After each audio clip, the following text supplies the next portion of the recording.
भौतिकता जीवन में भी, जब भौतिकतावादी पढ़ाई करते थे तब उसमें भी हमें कुछ जो टॉपिक्स समझ आ जाते थे कि हाँ ये समझ आ गया, वो समझ आ गया, तो पता नहीं उसमें खुशी होती थी कि नहीं, I am really forgetting it.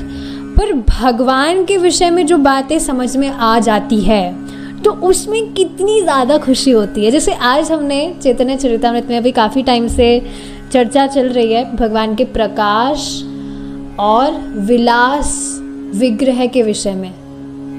तो आप सोचिए, जैसे आज मैंने देखा भक्तों को समझ में आ गया था कि विलास विग्रह क्या है, प्रकाश विग्रह क्या है, तो खुशी नहीं होती कि वाह हमको ये टॉपिक समझ में आ गया।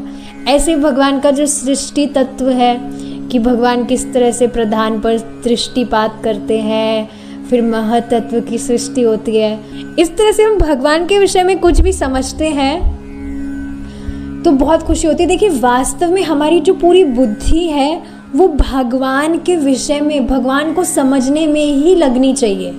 जिस भी व्यक्ति को ये बात समझ में आ गई ना, उसको कभी भी अपने हृदय में गलानी नहीं होगी कि अरे मैं भक्ति कर रहा हूँ तो मैं मेरा टाइम तो खराब नहीं कर रहा हूँ।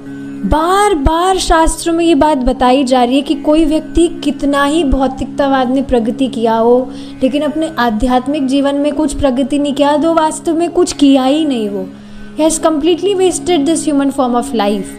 लेकिन अपने भौतिकतावाद में वह कुछ भी प्रगति नहीं किया पर अपनी आध्यात्मिक जीवन में बहुत अच्छे से प्रगति वह कर रहा है, वास्तव में तभी वह प्रगति कर रहा है। तो ये बात समझ में आ जाए अगर व्यक्ति को, तो क्या वो परेशान होगा कि अरे मैं तो सिर्फ भक्ति कर रहा हूँ, मैं तो और कुछ कर ही नहीं पा रहा हूँ, और कुछ करना भी नहीं है। This is very very important to understand.